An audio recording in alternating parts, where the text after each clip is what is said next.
Hey friends, welcome back to my channel. Today I'm going to be talking a little romance. Since Valentine's Day is just around the corner, I have my glass of wine. I'm feeling a bit like the naughty librarian right now. This is really good wine. I'll link it below. I love me a good cab. So let's start out. In no particular order, just books I love. So the first blah blah blah. So the first one is Anna and the French Kiss. I know this is ridiculously contemporary, ooey gooey, young adult love. But I love it. I love boarding schools. I love being out of the country without your parents. And I love the mystery of being a teenager and like just not really knowing where the feels are, and I love it. I love the series so much. It's like one of my go-tos when I'm feeling like I need something. I love it. I love Stephanie Perkins. I think these are great. I think Anna is probably my favorite. Lola is fun. I still love Isla too. I love that they each have different voices and you can definitely tell the difference between the characters, but they all weave together. Definitely one of my favorites. The next one is Red, White, and Royal Blue, which I actually have, but I cannot tell you at this moment where the book is. So that's frustrating. So it is two boys, kind of a love to hate, you know, a prince in the UK, a president's son in the US, like all the goodness.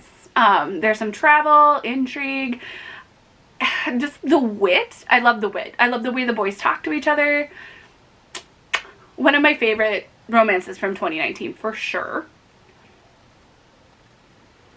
The next one is Well Met, which I just read last month. I love it. I love the Renaissance Fair idea. That one had, I know this is me repeating myself, but some of the things I love a good hate to love. I love a good slow burn. And I just love like those quirky environments. Like I was just reading one today called My Not So Perfect Life. I finished last night. And that one wasn't even on my list, but I'm going to add it because it was fun. It was not generally a romance. Like that kind of just weaved in. So I kind of liked that. Like it wasn't all about the romance. And it had a fun location. Like it had this glamping environment. And that was amazing. London and glamping. I loved it. I guess I love in a weird environment. Maybe it's just because mine is so traditional. There's nothing wrong with that, but you know, some adventure. The next one is Geek Arella, and this is like a Cinderella retelling where a girl is in love with this series, so it's kind of like a Star Wars kind of a situation. She loves the whole show and everything, even though it's pretty ridiculous, and they're making it into a movie. And the character that's playing the lead, who she adores in the show, I don't remember if it's a book or an old show, I don't remember, sorry. She thinks that he's full of poop, doesn't know what he's talking about, that he'll be awful in the role, and then there's intrigue and romance and not really knowing who each other's are. I don't know what's going on in my hands today. And it all works out and it's just so sweet. So I liked that one. Anything with like a nerdy vibe in, totally in. The next one is, I got like a bargain book, so I took the dust jacket off because it was like torn and disgusting. But the next one is Again But Better. In the theme of Anna and the French Kiss, I didn't realize how close these were until I held them back and back, but at a school abroad, without her parents, meeting a boy. This one has kind of some surrealism, like magicalism. I don't know how to explain it because I don't necessarily think it's magic, but this is good. It's fun. Learning who you are, the teenage love, like not really knowing, is he into you, is he not? You know, I loved it. I love that whole angsty teenage vibes. The next one is Eliza and Her Monsters. This one I know I've talked about before too. A girl who writes a webcomic meets a boy who really likes the webcomic. She doesn't want to tell him it's her because this is a whole identity for her that she can keep to herself, be really who she is, and still be her introverted, more cautious self on the outside. And so they have to work through all of this and figuring out who they really are. Apparently I'm really into like YA angsty teens, but love that one too. Off of the angsty teens is The Unhoneymooners. This was my first Christina Lauren book, and honestly I thought it was going to be smutty. I just assumed in my head that anything Christina Lauren wrote was smutty. There's some dark covers with like men and kind of outlines on them that I've seen, and like those to me looked like they were like mom porn, like more slutty stuff, and I am almost like I get a little embarrassed reading it. I don't know. I'm working on that, let me tell you. But I loved The Unhoneymooners. It had the same thing, like the hate to love, not really understanding each other.